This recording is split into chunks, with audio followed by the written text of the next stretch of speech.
A beautiful girl and a powerful CEO stranded on a dangerous island ignite 7 days of raw, passionate desire. Hi, my beautiful family. Welcome back to your one and only channel, Mr. Peter Stories. Before we begin, let's take a moment for something truly special, a beautiful prayer for this amazing family. Heavenly Father, I come before you with a heart full of gratitude for every single member of this family. Lord, bless my beautiful readers, my loyal supporters, and everyone who finds joy, comfort, and love in this space. Whatever they are going through, Father, lift them up. Fill their hearts with peace, their minds with wisdom, and their lives with endless joy. May their dreams come true, may their struggles turn into victories, and may they always feel surrounded by love. Let this family continue to grow in kindness, unity, and strength. In your holy name we pray, Amen. Now, my beautiful family, let's have some fun. Tell me your birthday month in the comments and I'll reveal a secret about you. Let's see how well I know my amazing family. But first, let's take attendance. Type present in the comments so I know you're here with me. Let's make today special together and tell me honestly, are you satisfied with my work? Every story I create comes from my heart, and your love and support mean everything to me. Let's continue to spread love, uplift each other, and enjoy this beautiful journey together. Because here we are more than just a channel, we are family. I love you all deeply. Let's begin. Selma Hayden smoothed her pencil skirt for the 100th time that morning, her reflection in the gleaming elevator doors of rich enterprises revealing a woman trying desperately to project confidence she didn't yet feel. First impressions mattered, especially on your first day as executive assistant to the notoriously demanding Jack Rich. "Chin up," she whispered to herself as the elevator climbed toward the 87th floor. "You beat out 300 applicants for this position. You belong here." The doors opened to reveal a sleek reception area where modernist furniture in shades of Arctic white and steel grey created an atmosphere as cold as the rumors about the man who ruled this domain. A receptionist with perfect posture and an equally perfect poker face nodded toward a hallway. "Mr. Rich is expecting you. Last door on the right." Selma's heels clicked against Italian marble as she made her way down the corridor, past glass-walled offices where executives spoke in hushed tones. The weight of expectation pressed against her chest. This job meant everything. The salary would finally allow her to pay off her mother's medical bills and secure a future that had always seemed just out of reach. She paused at the imposing double doors, took a steadying breath, and knocked. "Enter." The single word carried such authority that Selma immediately straightened her spine before pushing the door open. Jack Rich stood with his back to her, a silhouette of power against floor-to-ceiling windows that framed Manhattan like a personal possession. At 35, he'd already amassed a fortune that rivaled those of men twice his age, and his reputation for ruthlessness was the stuff of Wall Street legend. "Mr. Rich," she began, "I'm Selma Hayden, your new—" "I know who you are." He turned, and Selma's words died in her throat. The photographs in business magazines hadn't done him justice. Jack Rich possessed the kind of looks that made women forget themselves: sharp cheekbones, penetrating grey eyes, and dark hair, with a suggestion of silver at the temples that only enhanced his aura of authority. His bespoke suit fit his athletic frame with the precision of armor. "Your resume claims you're organized, efficient, and unflappable under pressure." His gaze assessed her with clinical detachment. "We'll see." He gestured to a desk positioned outside his inner office. "Your workstation. I expect you at 7 a.m. daily. Not a minute later. You'll handle my schedule, correspondence, and anything else I require. My last 5 assistants failed to meet expectations. Don't become number 6. Selma refused to be intimidated. "I assure you, Mr. Rich, I'm not easily discouraged." Something flickered in his eyes, surprise perhaps at her composure.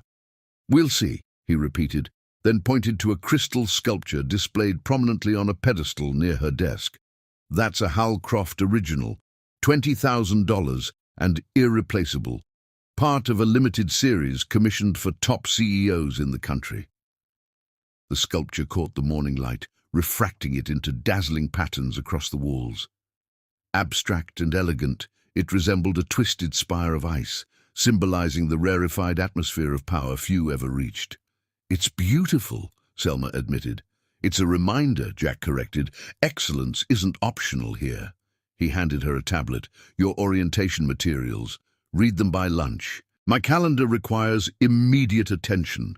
The Singapore merger call needs to be rescheduled, and the board presentation needs reformatting." For the next several hours, Selma worked furiously, determined to prove herself. She navigated complex scheduling conflicts, drafted responses to high-priority emails, and reorganized the presentation with a clarity that even she found impressive under pressure. Occasionally, she felt Jack watching her from his office, his expression unreadable. At 6:30 p.m., when most of the floor had emptied, he emerged from his office with his suit jacket draped over one arm. "The presentation," he demanded, holding out his hand. Selma handed him the tablet, satisfaction warming her chest. The work was flawless. She'd checked it 3 times. Jack scrolled through it, his face betraying nothing. "Acceptable," he finally said, which she suspected was high praise from him. "Send it to the board before you leave." As he moved to return the tablet, his sleeve caught on a stack of files on her desk. The sudden movement jostled Selma, who stepped backward to regain her balance. Her hip bumped the pedestal holding the crystal sculpture. Time slowed as she watched it wobble, her hands stretching out too late to prevent the inevitable. The Halcroft original tipped, fell, and shattered against the marble floor with a sound like the end of the world. Crystalline shards scattered across the floor, catching light one final time before settling into worthless fragments. The silence that followed was absolute. Selma's pulse thundered in her ears as she looked up to meet Jack's gaze. The temperature in the room seemed to plummet. His face transformed, all hints of professional detachment replaced by cold fury. I'm so sorry," she stammered, dropping to her knees to gather the pieces, only to realize the futility of the gesture. "I'll replace it, of course." "Replace it?" Jack's voice was dangerously soft. "It's irreplaceable, as I just explained. But yes, Ms. Hayden, the cost will be deducted from your salary." The blood drained from her face. $20,000 was more than a third of her annual pay. He crouched down, bringing himself to her level, close enough that she could smell his expensive cologne. "Most CEOs would fire you on the spot." "Then why don't you?" The question escaped before she could stop it, her survival instinct flaring. A mirthless smile curved his lips. "Because firing you would be merciful, and mercy isn't in my nature." He stood, straightening his already perfect tie. "Consider this your first lesson in working for me. Every mistake has consequences, and I have a very, very long memory." Selma rose slowly to her feet, dignity somehow intact, despite the disaster at her feet. "I understand." "No, you don't. Not yet." Jack stepped over the shattered crystal toward the elevator. "Clean this up before you leave, and be here at 6:30 tomorrow, not 7. You now have additional duties to compensate for your clumsiness." When the elevator doors closed behind him, Selma finally allowed herself to exhale. Tears of frustration burned behind her eyes, but she blinked them away.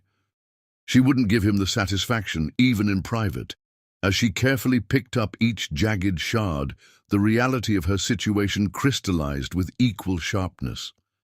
She needed this job too desperately to quit, regardless of how unbearable Jack Rich might make it. Her mother's care, her own future, everything depended on her enduring whatever came next. Her phone buzzed with a text from her best friend. How was day one with the Ice King? Selma stared at the message, then at the glittering mess surrounding her. With grim determination, she typed back, "Let's just say I made quite an impression, and the next 3 months are going to be hell." She slipped her phone away and continued gathering the broken pieces, unaware that this shattering moment had set in motion events that would eventually break something far more significant than crystal, the carefully constructed walls around Jack Rich's heart. Chapter 2. Beneath the Surface. 3 months. 92 days of arriving before dawn and leaving well after sunset. 92 days of impossible deadlines and moving targets. 92 days of cold scrutiny from the man who seemed determined to break her. Selma massaged her temples as she stared at the screen before her, the quarterly projections blurring as fatigue set in. The office was silent, except for the distant hum of the cleaning crew and the occasional ping of late-night emails from executives trying to impress Jack Rich with their dedication. None worked as late as she did. None had to. "Still here, I see." Jack's voice sliced through her exhaustion. He leaned against her doorframe. Because yes, she'd been promoted to a tiny office where he could deposit additional work more efficiently. Not a reward, but a strategy. The Tokyo proposal needed revisions. She didn't look up. She'd learned that eye contact sometimes provoked him, like a predator taking a glance as challenge. And the Dubai contracts? Submitted an hour ago. The quarterly report for the board, on your desk, printed and bound. A hint of irritation crossed his face, quickly mastered. 3 months of his best efforts to find fault with her work had produced minimal results. Selma Hayden was, infuriatingly, competent. "The board meeting is moved to 7 a.m. tomorrow. I need the Henderson file prepared by then." Selma finally looked up. The Henderson file contained 5 years of complex acquisition data. Preparing it properly would take hours she didn't have. "That's impossible." "Is it?" His eyebrow arched. "Perhaps I need someone who doesn't find basic tasks impossible." The threat hung between them, familiar by now. Selma had been calculating her remaining debt each week, wondering at what point she could afford to tell Jack Rich exactly where he could file his impossible demands. She wasn't there yet. "I'll have it ready," she said, jaw tight. A ghost of a smile touched his lips. "I know you will." He disappeared into his office, leaving her with the scent of his cologne, an expensive blend of sandalwood and something else she couldn't name but had begun to recognize instantly. It meant trouble was coming. With a resigned sigh, she texted her roommate, "Don't wait up, another all-nighter." The reply came quickly, "Girl, quit already. No job is worth this." Selma stared at the message. If only it were that simple. What Jack Rich didn't know, what she'd made certain he wouldn't discover, was why she endured his torment. The truth lay in a hospital room across town where her mother fought a battle against an illness that had bankrupted them both. The experimental treatment not covered by insurance consumed every spare dollar Selma earned. Her mother had sacrificed everything to raise her alone. Selma wouldn't fail her now when it mattered most. She returned to the Henderson file with renewed determination. By 3 a.m. her eyes burned and her back ached, but the work was impeccable. She'd even found discrepancies in the original data that, once corrected, revealed the acquisition had been even more profitable than previously reported. Rather than heading home for a pointless 2-hour nap, Selma curled up on the small sofa in the break room. She set her alarm for 6 a.m., closed her eyes, and immediately plunged into dreamless sleep. The soft chime of her phone woke her. For a disorienting moment, she didn't recognize her surroundings. Then reality crashed back. The Henderson file, the early meeting, Jack Rich and his endless tests of her endurance. She freshened up in the executive bathroom, grateful for the emergency kit she kept in her desk. A change of clothes, dry shampoo, and concealer for the shadows under her eyes made her presentable, if not rested. The board members began arriving at 6:45, their voices carrying down the hallway as Jack greeted them with a warmth he never displayed to his staff. Selma arranged coffee service and distributed the material she'd prepared, including the Henderson file, complete, bound, and with her notes on the discrepancies she'd discovered. Jack entered the conference room last, his eyes immediately finding hers. His gaze flicked to the stack of Henderson files, then back to her face. Something unreadable passed across his features. "Coffee, Miss Hayden," he said coldly. "And then you may go." Selma began pouring for the board members, her fatigue momentarily forgotten in confusion.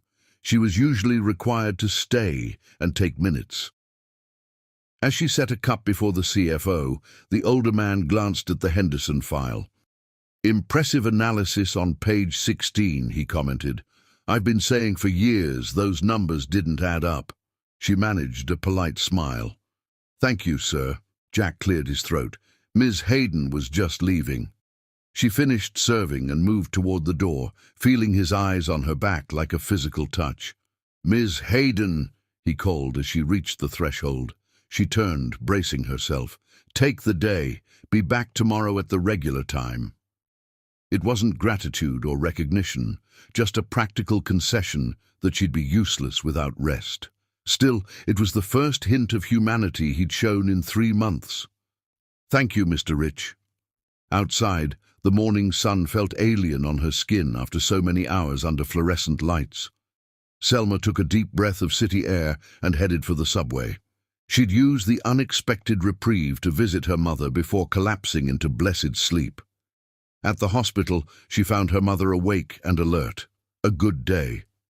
Eleanor Hayden's once vibrant appearance had been hollowed by illness, but her eyes still sparkled with the determination that had carried her through raising a daughter alone after Selma's father abandoned them for a new family. "You look exhausted," Eleanor said, patting the edge of the bed. Selma sat, taking her mother's fragile hand. "Just a long night at work. That man is working you to death." "It's fine, Mum. The job pays well." Eleanor's eyes narrowed. "Tell me about him again, this Jack Rich." Selma hesitated. She'd been careful to edit her descriptions of Jack, focusing on his business brilliance rather than his personal cruelty. "He's—" She searched for a diplomatic description. "Demanding." "And handsome," Eleanor added with a knowing look. "You mentioned that before." Had she? Selma felt heat rise to her cheeks. "Objectively speaking, yes, but his personality negates any physical appeal." Eleanor smiled mysteriously. "Sometimes the most difficult men are carrying the heaviest burdens. Mom, please, don't romanticize him. He's a tyrant. A tyrant who promotes women to executive positions at twice the rate of his competitors." At Selma's surprised look, Eleanor gestured toward the tablet beside her. "I can still use Google, you know. Jack Rich's company has won awards for diversity in upper management. That doesn't happen by accident." Selma frowned. It was true. Many of Rich Enterprises' top positions were held by women. She'd been so focused on surviving Jack's personal torment that she hadn't considered the broader context. "There's always more beneath the surface, Selma," her mother said softly, "even with people who seem simplest to read." The conversation shifted to Eleanor's treatment progress, but her mother's words lingered in Selma's mind as she finally returned home to rest. They returned again that evening as she researched Jack's background, curiosity finally overwhelming professional distance. What she discovered surprised her. Jack Rich hadn't been born to wealth, but had clawed his way up from modest beginnings. His mother died young. His father was absent from all records.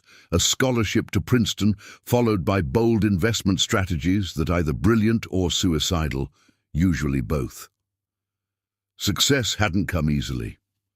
More interesting were the patterns in his personal life, a serious relationship in his 20s, had ended in a public scandal when his fiancée, Jessica Winters, was caught selling company secrets to competitors. The tabloids had feasted on the betrayal, painting Jack as a fool in love. Since then, his relationships had been brief and superficial, generating gossip but no genuine attachments. Trust, it seemed, wasn't something Jack Rich gave easily, perhaps with good reason. Selma closed her laptop, unsettled by the unwanted empathy stirring within her. Understanding the source of Jack's coldness didn't excuse it, but it did explain certain contradictions in his behavior. Like why a man who promoted women to positions of power seemed to take particular pleasure in tormenting her. Her phone buzzed with an email notification from Jack, sent minutes ago despite the late hour. Subject line: tomorrow's priorities. Selma sighed, her momentary empathy evaporating. Whatever demons drove Jack Rich, he remained committed to making her professional life a gauntlet of impossible expectations and moving targets. Yet as she opened the email, she found herself wondering what other secrets lay beneath his carefully controlled surface, and why, despite everything, she felt a troubling curiosity about the man behind the tyrant. The answer would come sooner than she expected, and in circumstances neither of them could have imagined. The next morning, Selma arrived at her desk to find an elegant white envelope with her name written in Jack's distinctive handwriting. Inside was an invitation that would change everything. Your presence is required at the annual executive retreat. Friday, 8 p.m. The Artemis yacht. Formal attire. Car service will collect you at 7:30. It wasn't a request, but then with Jack Rich, nothing ever was. Chapter 3. The Invitation. The Artemis yacht dominated the harbour like a predator among prey, sleek, powerful, unapologetically luxurious. Selma paused at the gangway, momentarily overwhelmed by what the invitation in her hand represented. Her midnight blue gown, purchased with a painfully stretched credit card, whispered around her ankles in the harbour breeze. No administrative staff had ever been invited to Rich Enterprises' legendary executive retreat, until now. Ms. Hayden. The deck attendant's surprise was poorly disguised. Welcome aboard. Stepping onto the polished deck, Selma immediately felt the weight of scrutiny. Senior executives assessed her presence with calculated interest, while board members whispered behind champagne flutes. Every glance asked the same unspoken question. Why was she here? Selma. Diane Winters approached, her designer gown and predatory smile equally sharp. As marketing VP, Diane had perfected the art of appearing friendly while gathering ammunition. I didn't realize assistants were on the guest list this year. How unexpected. Special invitation, Selma replied evenly. Mr. Rich requested my presence personally. Diane's perfectly shaped eyebrows arched. Did he? Well, that explains the speculation about why our notoriously demanding CEO suddenly singled out his assistant for attention. Some wonder if the interest might be less than professional. The insinuation hung in the air like expensive perfume, impossible to ignore, designed to linger. Before Selma could respond, a waiter appeared with champagne, which she accepted with carefully concealed relief. He's not here yet, a kind voice observed from beside her. Lawrence Chen, the company's CFO and rare genuinely decent executive, offered a sympathetic smile. His silver-streaked hair and perceptive eyes gave him the appearance of a wise mentor in this shark tank of ambition. Is it that obvious I'm looking for him? Selma asked. Everyone is, Lawrence confided. These events revolve around Jack determining who's worthy of his attention. His expression grew serious. Just be careful tonight. Jack doesn't invite people here without purpose. And sometimes the purpose is to watch them drown, Selma finished with unexpected insight. Lawrence's eyes widened slightly.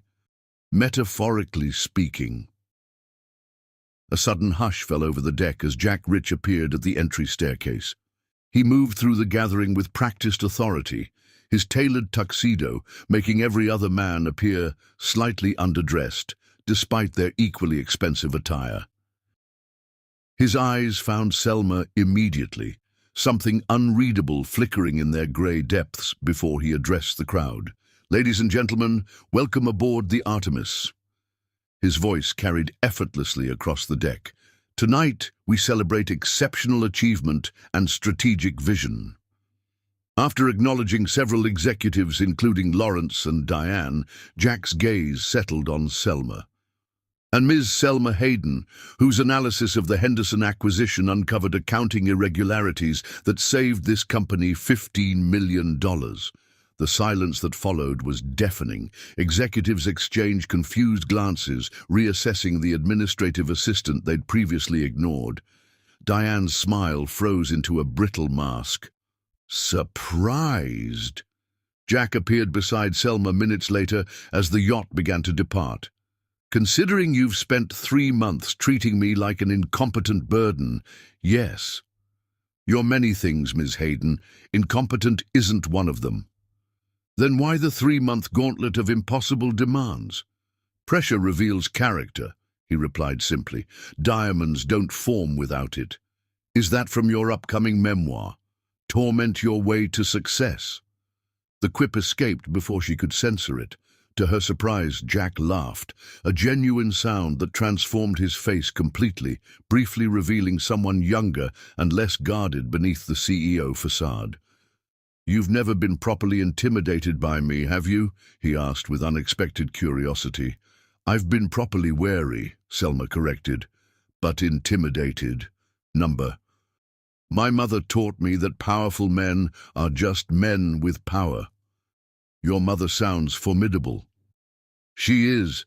Selma swallowed hard, unwanted memories of hospital rooms surfacing.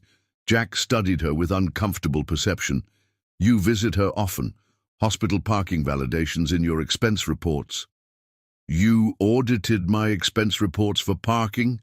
Indignation replaced vulnerability. "I audit everything," Jack stated unapologetically. "It's not personal." The dinner that followed was an elaborate corporate chess match, with Selma unexpectedly positioned as a newly promoted piece. Seated at Jack's table, she felt the constant evaluation of executives trying to understand her sudden elevation. As coffee was served, Jack leaned close. "Join me on the upper deck in 5 minutes." It wasn't a request. "Whatever he wants," Lawrence warned quietly when Jack left. "Remember, you always have choices." But did she? With her mother's medical bills mounting and her professional future now tied to Jack's apparent patronage, Selma's choices felt increasingly constrained. 5 minutes later, she found Jack alone on the upper deck, silhouetted against the night sky. The yacht had anchored in a secluded cove, Manhattan's lights now just a distant glow. "I have a proposition for you, Ms. Hayden." Warning bells rang in Selma's mind. "If it's what everyone seems to think, then I must respectfully decline." Understanding dawned in Jack's eyes, followed by genuine anger. "You believe I invited you aboard to proposition you sexually? Let me be perfectly clear. I don't mix business and pleasure, ever. My proposition is entirely professional." Heat rushed to Selma's face. "I apologize for misunderstanding." Jack dismissed her apology with an impatient gesture. "Corporate environments breed speculation. It's irrelevant." He poured 2 glasses of scotch from a private bar. "Tomorrow morning, I'm taking a small motorboat to inspect a potential development site on a nearby island. I want you to accompany me." "Me? Why not Lawrence or your development team?" "Because I value your analytical perspective," he stated matter-of-factly, "and because you've earned the opportunity." The compliment, delivered without flattery, caught her off guard. Something about this sudden professional elevation felt suspiciously abrupt after months of methodical torment. "What time?" she finally asked. 7 a.m. We'll return before noon." Jack studied her with unexpected perception. "You're afraid of the ocean?" Selma nodded, embarrassed. Childhood incident. I nearly drowned. Fears are limitations, Ms. Hayden. The most valuable growth happens when we confront them. The statement was pure Jack Rich, unsympathetic yet containing a certain brutal wisdom. 7 a.m., Selma confirmed. I'll be ready. They stood in silence, finishing their scotch as the yacht rocked gently in the midnight waters. Above them, clouds began to gather, obscuring the stars neither noticed in their preoccupation with tomorrow's journey. Tomorrow, then, Jack said finally. Tomorrow, Selma echoed, unaware that she was agreeing to far more than a business excursion. As she made her way to her cabin, Selma felt a strange premonition shiver through her. Something significant was shifting between her and Jack Rich, some balance of power adjusting itself in ways she couldn't yet comprehend. How dangerous could one boat ride possibly be? The answer waited somewhere between the safety of the yacht and the uncharted island that would become their proving ground. Not as CEO and assistant, but as man and woman stripped of all pretenses by the merciless hand of nature. Chapter 4. Into the depths. Morning arrived with subtle warning signs that experienced sailors would have heeded. A metallic tang in the air, distant clouds building on the horizon, the water's surface unnaturally calm. Selma noticed none of these omens as she made her way to the yacht's stern at precisely 6:55 a.m., dressed in the practical attire Jack had suggested. Jack was already waiting, his usual bespoke suit replaced by casual clothing that somehow looked equally expensive. The small motorboat bobbing alongside the yacht seemed terrifyingly vulnerable to Selma's anxious eyes. "Right on time," Jack noted approvingly. "I appreciate punctuality." "So I've gathered," Selma replied, eyeing the boat with apprehension. Jack observed her hesitation. "The sea is calm this morning. We'll have a smooth journey." "Weather can change quickly on the water," she countered. "We'll be there and back before anything develops." He gestured toward the eastern horizon where dark clouds gathered. "That system is moving north, away from our route." His confidence was absolute. A deckhand helped them board, providing life vests that Jack immediately set aside. "We won't need those," he declared. "The water's flat as glass." Selma quietly slipped hers on anyway. Jack raised an eyebrow but made no comment as he took position at the controls. The boat pulled away from the yacht, gathering speed as Jack navigated through gentle swells. Despite her anxiety, Selma felt a thrill of exhilaration as they skimmed across the water's surface. "You're good at this," she observed, watching his confident handling of the vessel. "I grew up on the water," Jack said, offering a rare personal detail. "My grandfather was a lobsterman in Maine, taught me to navigate before I could drive." The revelation surprised her. Nothing in Jack Rich's public biography mentioned humble maritime beginnings. "Maine?" She couldn't hide her surprise. "I'm from Portland." Something shifted in Jack's expression. "Camden," he replied after a moment. "Before my mother moved us to Boston." For a fleeting moment, they were simply two New Englanders, connected by shared geography, the complex power dynamics temporarily suspended. "Why did you really bring me along?" Selma asked suddenly. "And don't say it's for my analytical skills." Jack kept his eyes on the horizon. Direct, as always. "I found it saves time." A ghost of a smile touched his lips. "Very well. I'm considering you for promotion to project coordinator for this development. Your work these past months has proven you have both the intelligence and resilience required." Selma stared at him, momentarily speechless. A project coordinator role would more than double her salary, enough to cover her mother's treatments and begin rebuilding their financial security.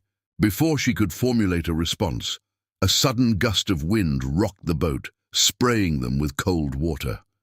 Jack frowned, looking toward the horizon, where the distant cloud bank had darkened ominously. "The weather's turning faster than forecast," he observed, checking the GPS. "We're closer to the island than the yacht now. We'll continue forward and wait out any squall there." He increased their speed as the boat bounced across increasingly rough water. Selma gripped the side rail, white-knuckled, as childhood terror threatened to resurface. Nature had other plans. The dark clouds rolled toward them with unnatural speed. The temperature dropped sharply, and rain began to fall.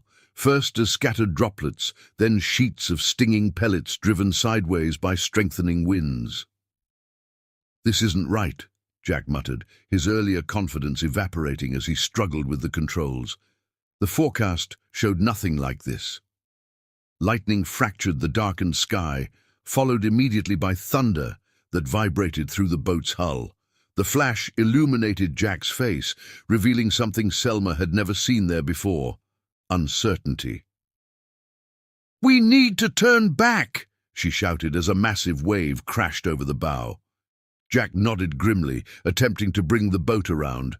For a terrible moment it seemed they might succeed. The boat crested a particularly large swell, momentarily pointed back toward where the yacht should be. Then disaster struck. A rogue wave, monstrous and unexpected, rose beside them like a liquid mountain. Jack saw it coming and tried desperately to turn into it, but the wave's timing gave them no chance. It crashed down upon the small boat with devastating force. Selma felt herself lifted, then slammed downward as the boat capsized. The world became a chaos of water, noise, and disorientation. Her life vest kept her from sinking, but the churning sea tossed her like a rag doll. "Jack!" she screamed, tasting salt water as waves crashed over her face. Through the curtain of rain, she glimpsed him struggling without a life vest. With desperate strokes, she pushed toward him, reaching out as another wave threatened to separate them. Their hands connected, fingers interlocking with survival's primal strength. Together, they fought to keep their heads above water as the storm raged around them. A piece of the boat's broken hull drifted nearby. Jack pushed Selma toward it with the last of his strength. "Grab on!" She caught the makeshift float, then pulled Jack toward her, refusing to release his hand. They clung to the debris together as waves continued to pound them. Lightning revealed the island tantalizingly close, yet impossibly distant through the maelstrom. The current was pushing them toward it, but whether they would survive long enough to reach shore remained an open question. "Hold on!" Jack's arm circled Selma's waist, anchoring her against him as a violent wave nearly tore them from their float. His body provided minimal shelter, but the human contact offered something perhaps more valuable: the primal reassurance that neither would face death alone. Time lost meaning as they drifted. The cold seeped into Selma's bones, numbing her limbs until maintaining her grip became an act of pure will. Jack's face had taken on a bluish tinge, his lips moving in what might have been encouragement or prayer. Another flash of lightning revealed the island's shore much closer now. The same current that had threatened to drag them out to sea was now pushing them toward potential salvation. "We're going to make it," Jack said hoarsely. "Just a little longer." When something solid scraped against her legs, Selma didn't immediately recognize it as the seafloor. Only when Jack pulled her upright, waves now breaking at their waists rather than over their heads, did hope flare within her frozen consciousness. They collapsed together on the wet sand, beyond speech, beyond thought, beyond everything except the miracle of solid ground beneath them. The storm continued to rage, but its fury seemed distant now. As consciousness began to fade, Selma became aware of Jack's arms still around her, his body providing what little warmth remained between them. Their eyes met briefly, mutual recognition passing between them, not as CEO and assistant, but as survivors bound by shared ordeal. Then darkness claimed them both, the roar of the continuing storm fading to silence as exhaustion overcame even their formidable wills. Neither saw the yacht in the distance, battling its own struggle against the unexpected storm, lights blinking futilely as it was forced to move away from their position rather than toward it. Neither heard the emergency radio calls as Lawrence reported 2 passengers missing, feared lost at sea. As consciousness slipped away, Selma's last thought was oddly peaceful. At least she wasn't alone. Whatever came next, survival or death, she would face it alongside the man she had feared and resented for months, yet who had just fought alongside her with unexpected courage. Jack Rich, corporate tyrant and professional tormentor, had become something else entirely in the crucible of survival. An ally. Chapter 5. Awakening consciousness returned to Selma in painful increments. First came sensation, coarse sand against her cheek, the rhythmic pulse of waves, aching muscles. Then sound, seabirds calling, water lapping at the shore. Finally, awareness. She was alive somehow, despite everything. She opened her eyes to blinding sunlight and took stock of her surroundings. A curved beach of pale sand, rocky outcroppings, dense tropical vegetation beyond the shoreline, and beside her, still unconscious, lay Jack Rich. He looked nothing like the imperious CEO she knew. Salt water had stripped away his carefully maintained appearance, leaving him vulnerable and human. A gash across his forehead had dried to a crusty red line. "Jack," she croaked, her voice raw from swallowed seawater. When he didn't respond, fear pierced her exhaustion. She pressed trembling fingers to his neck, relief flooding through her at the steady pulse beneath his skin. Taking inventory of her own condition, Selma found herself remarkably intact despite the ordeal. The life vest, which Jack had dismissed as unnecessary, had likely saved her life. It was gone now, probably torn away by the powerful surf. Standing was an exercise in determination. Thirst clawed at her throat, a more immediate concern than their precarious situation. The storm had passed, leaving behind a brilliantly clear sky and punishing sun that would quickly dehydrate them both. "Water first," she murmured to herself. Then, shelter. A rocky outcropping at the beach's northern end seemed the most likely place to find fresh water. Each step was a negotiation with her protesting body. The island revealed itself as she moved, smaller than she'd initially thought, perhaps a mile across at its widest point. Dense jungle covered most of the terrain, giving way to beaches on 3 sides. The 4th side appeared to be steep cliffs dropping directly to the sea. At the rocky outcropping, Providence smiled upon her. A small freshwater spring bubbled from the stone, creating a shallow pool before trickling down to the ocean. Selma dropped to her knees beside it, cupping cold water to her parched lips. After slaking her immediate thirst, her thoughts returned to Jack. She found a large shell that might serve as a container, filled it carefully, and made her way back to where he lay unmoving on the sand. "Jack," she tried again, gently lifting his head. "You need to drink." His eyelids fluttered, then opened, revealing disoriented grey eyes that took several seconds to focus on her face. "Selma." His voice was barely audible. "Where?" "The island," she explained, holding the shell to his lips. "Drink this. It's fresh water."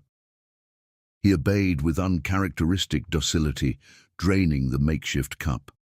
The water seemed to revive him slightly, awareness returning to his expression as he pushed himself upright with a grimace of pain.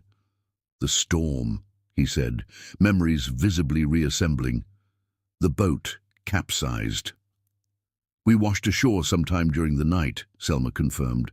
"I found fresh water just over there. Can you walk?"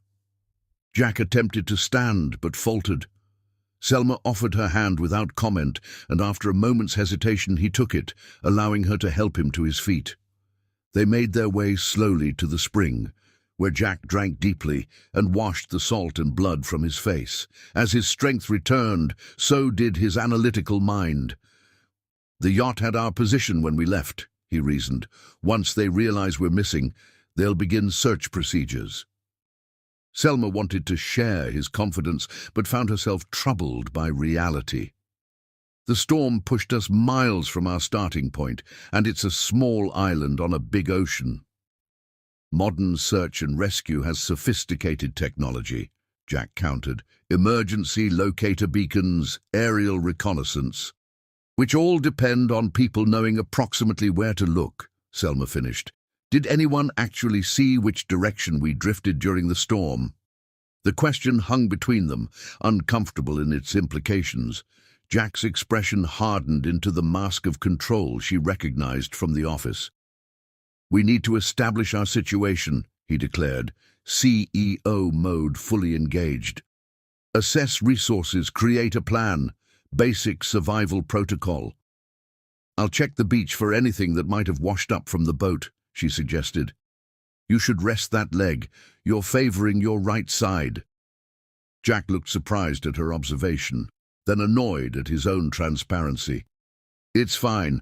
I'll scout the interior, look for higher ground." "We need to stay together," Selma countered firmly. "One injury is already too many." Jack's jaw tightened at being contradicted, but reason prevailed over pride. "Fine. Beach first, then interior reconnaissance." Their search yielded precious little: fragments of fiberglass from the boat, a waterlogged cushion, and a small waterproof case that had once held emergency flares but was now empty. By midday, the sun had become merciless, forcing them to retreat to the shade of the jungle's edge. Jack leaned against a palm tree, exhaustion evident despite his attempts to conceal it. "The yacht will have reported us missing by now," he stated with forced confidence. "Lawrence would have initiated search procedures immediately." Selma nodded, allowing him the fiction.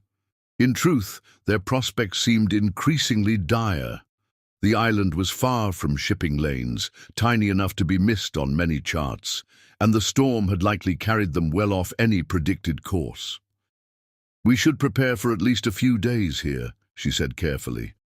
"Find better shelter, secure food and water." Jack stared at her, reading the implications behind her practical suggestions. "You don't think they'll find us quickly?" It wasn't a question. Selma met his gaze directly, offering the honesty that had always characterized their professional relationship. "I think we need to be prepared either way. Hope for rescue tomorrow, plan for longer." A muscle twitched in his jaw. "Logical assessment. I'd expect nothing less from you." "There's a cluster of coconut palms near the spring," she observed, changing the subject. "Food and hydration in one source." "You know how to harvest coconuts?" Jack asked, surprise evident in his voice. "I spent a summer with my grandparents in the Philippines when I was 12, Selma explained. "My grandfather taught me survival basics, which plants are safe, how to find water, how to open coconuts with minimal tools." Jack's expression shifted, reassessing her with analytical intensity. "Useful skills in our current situation. More useful than quarterly profit projections," she agreed with a hint of gallows humor. To her surprise, Jack laughed, a short, genuine sound that transformed his face. "Point taken, Ms. Hayden. Your practical education currently outranks my Harvard MBA." The acknowledgement represented a seismic shift in their dynamic. For the first time, Jack Rich was seeing her not as subordinate or competitor, but as an equal partner in survival. The afternoon passed in focused activity. Selma demonstrated her coconut harvesting technique using a sharp stone after Jack managed to knock several down by throwing rocks. They drank the refreshing liquid, then scraped out the meat with improvised shell tools. Their exploration revealed a small freshwater pool fed by the spring, surrounded by dense vegetation that offered both fruit possibilities and natural shelter materials. They established a base camp near this water source, using palm fronds and flexible branches to create a rudimentary lean-to against a rock face. As daylight began to fade, a new concern emerged: temperature. The tropical day's heat was giving way to a cooler evening, and their still damp clothing offered little protection. "We need fire," Jack declared, for warmth, signaling, and safety from whatever wildlife might be here. He reached into his pocket and withdrew what appeared to be an expensive watch, miraculously intact despite their ordeal. He began disassembling it with methodical precision. "What are you doing?" Selma asked, watching as he extracted the tiny crystal. "Creating a fire starter," he explained. "The crystal can focus sunlight to create a concentrated heat point." "Where did you learn that?" she couldn't help asking. "My grandfather," Jack replied, a shadow crossing his face. "The lobsterman. He believed in being prepared for anything the sea might throw at you." There it was again, that glimpse of a different Jack, shaped by experiences far removed from the corporate world he now dominated. The watch crystal proved effective. With the last of the day's sunlight, Jack managed to focus a hot point onto a nest of dry fibers Selma had gathered.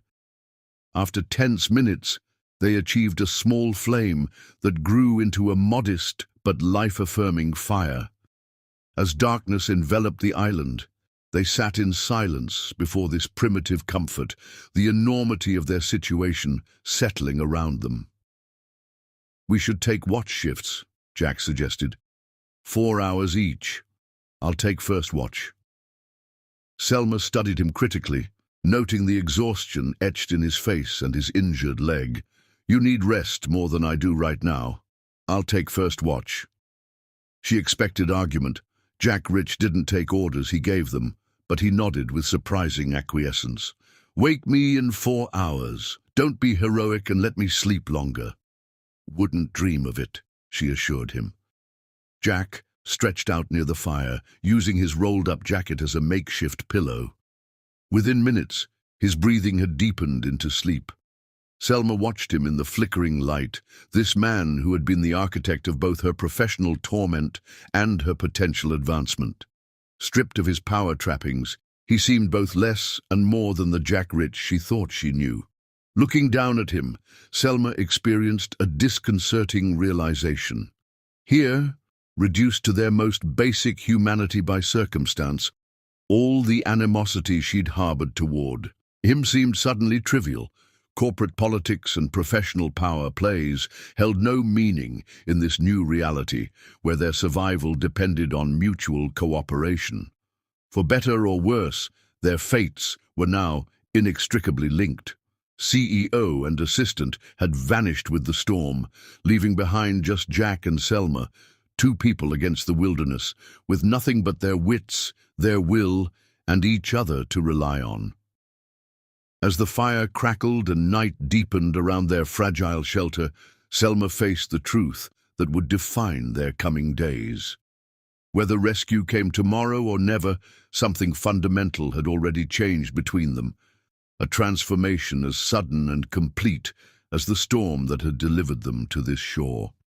Chapter 6. Survival Instincts.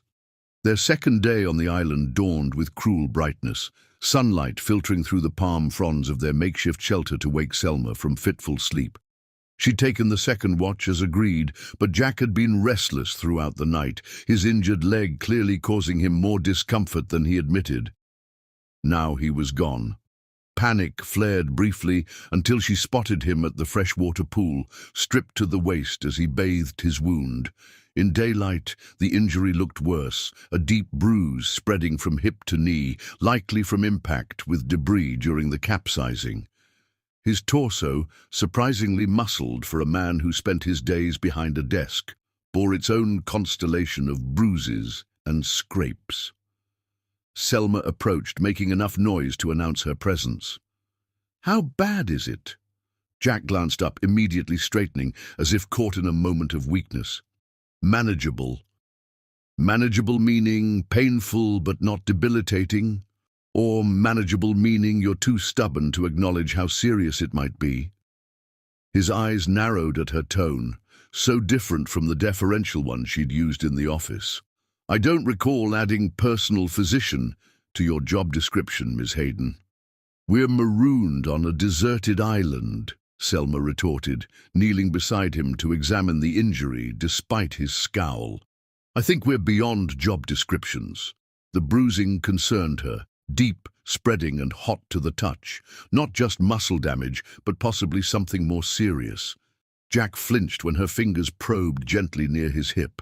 You need to rest this, she declared. No heroic jungle expeditions today. We need to explore the island properly, Jack countered. Establish a signal fire on the highest point, find additional food sources. Which I can do while you focus on less physically demanding tasks. Selma stood, gathering nearby palm fronds. Like improving our shelter and maintaining our base campfire. The suggestion that Jack Rich should remain behind while she took the more active role clearly rankled him. His jaw tightened, that familiar expression of controlled frustration she'd seen countless times in the office when someone challenged his authority. This isn't a corporate hierarchy anymore, she said quietly, reading his thoughts. Out here, we each do what we're best able to do. Today, with that leg, I'm more mobile than you. Logic warred with pride behind his eyes. Finally, practicality won. Fine. But take this.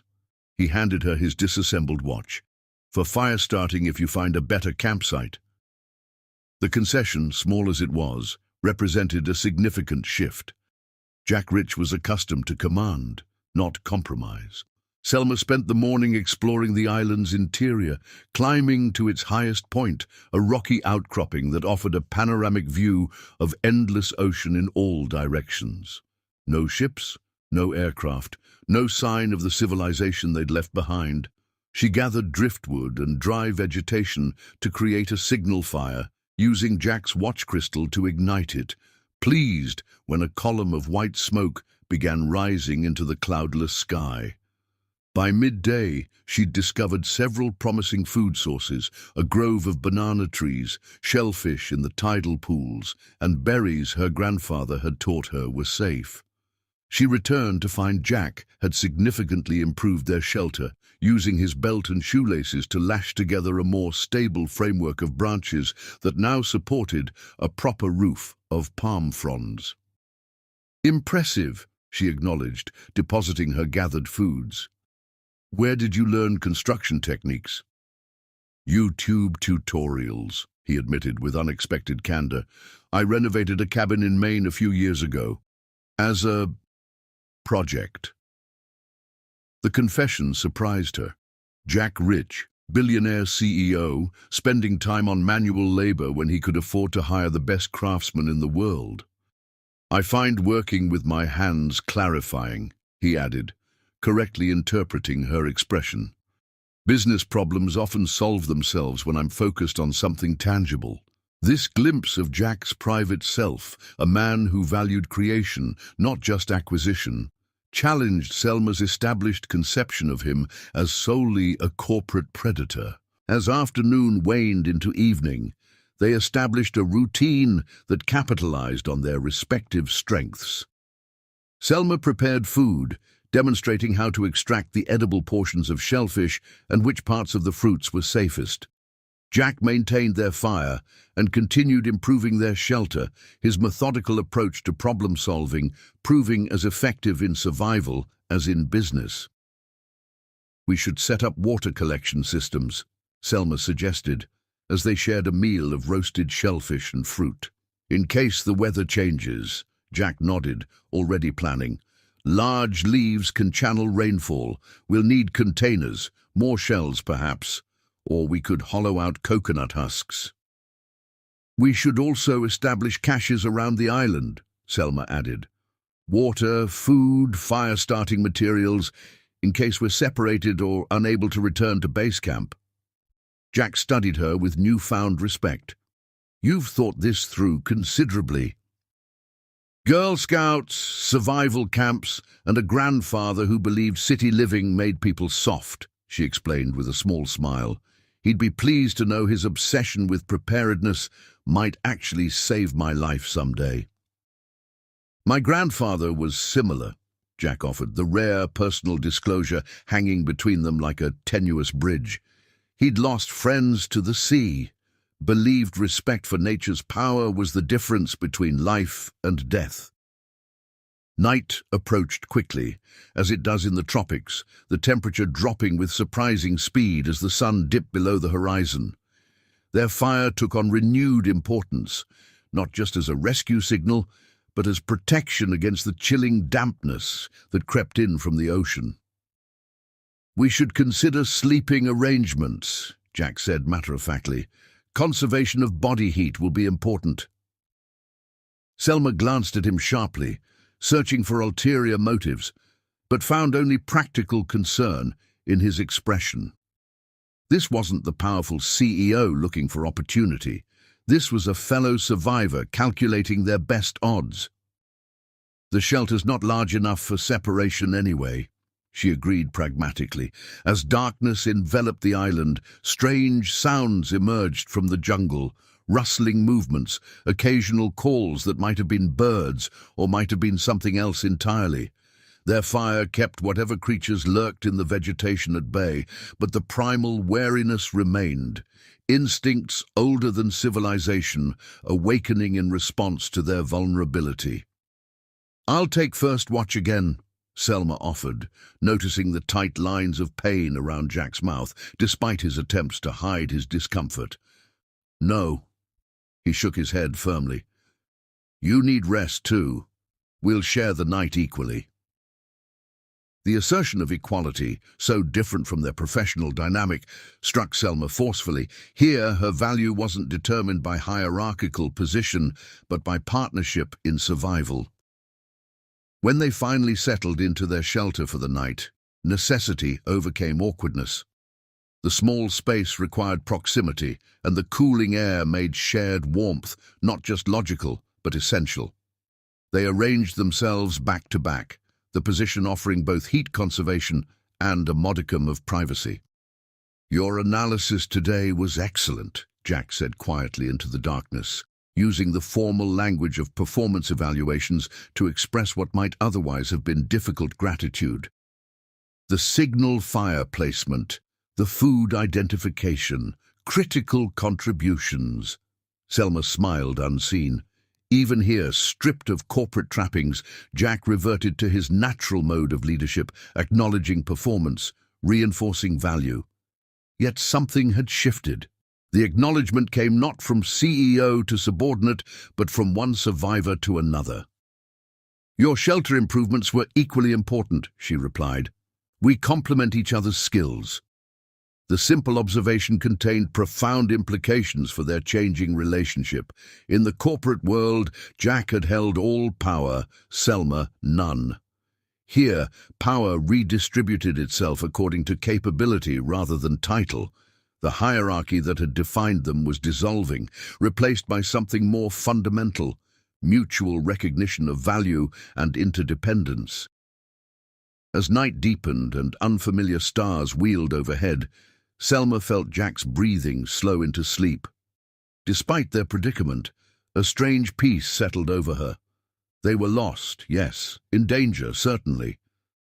But they were facing it together, their combined strengths greater than either possessed alone. Tomorrow would bring new challenges. The injuries Jack stoically endured might worsen, weather might turn against them again. Rescue might prove even more remote than they feared. Yet somehow, the woman who had once dreaded every interaction with Jack Rich now found unexpected comfort in his presence. Sleep claimed her finally, the day's exertions overwhelming even her anxieties about their situation. Her last conscious thought was surprise at how quickly adaptation occurred, how readily humans adjusted to new realities when necessity demanded it. What she didn't yet recognize was that the greatest adaptation wasn't to their external circumstances, but to each other. The transformation had already begun within them both, seeds of change planted by shared survival that would grow into something neither could have anticipated in the ordered world they'd left behind. Outside their shelter, night creatures moved through the darkness, indifferent to the human drama unfolding in their domain. The fire burned lower, needing attention it wouldn't receive until Jack woke for his watch. And somewhere far beyond the horizon, lights searched the wrong section of ocean, rescue calculations based on a storm trajectory that had carried its survivors far from expected paths. They were truly alone, with only each other to rely on. Chapter 7. Walls Crumbling. On their third morning, the weather betrayed them. Selma woke to the ominous rumble of distant thunder and a sky transformed from tropical blue to threatening grey. The air felt heavy, pregnant with impending rain, and the wind had shifted overnight, carrying the unmistakable scent of an approaching storm. "Not another one," she murmured, stepping out of their shelter to survey the darkening horizon. Jack joined her, his movements stiff but more fluid than yesterday. The night's rest had done his injury some good. "Different kind," he assessed, studying the cloud patterns with experienced eyes. "Not a cyclonic system like the one that capsized us. This is a standard tropical rainstorm, heavy but not dangerous if we're prepared." "Which we're not," Selma pointed out, eyeing their fragile shelter. "Palm fronds won't keep out a serious downpour." Without discussion, they fell into coordinated action, their survival partnership now 3 days strong. Jack gathered additional structural materials while Selma searched for broader leaves that might repel water more effectively. They worked silently, efficiently, each anticipating the other's needs as if they'd collaborated for years rather than days. The first fat raindrops began to fall as they reinforced the shelter's roof, overlapping broad banana leaves to create channels that would direct water away rather than through their sleeping area. Jack had cleverly incorporated a slight slope into his design, allowing for drainage without compromising structural integrity. "Harvard Business School teach shelter engineering?" Selma asked as they squeezed inside, just as the gentle patter transformed into driving sheets of rain. "Survival skills are transferable," Jack replied with unexpected lightness. "Hostile takeovers, desert islands, both require strategic thinking and resource management." Selma laughed despite herself. "I'm not sure your board would appreciate the comparison." Something shifted in Jack's expression as he watched her laugh, a softening around his habitually stern mouth, a warmth in his grey eyes that she'd never witnessed in their professional interactions. "You should do that more often," he said quietly. "Do what?" "Laugh. At the office, you're always so—" He searched for the right description. "Professional? Reserved? Terrified of making a career-ending mistake?"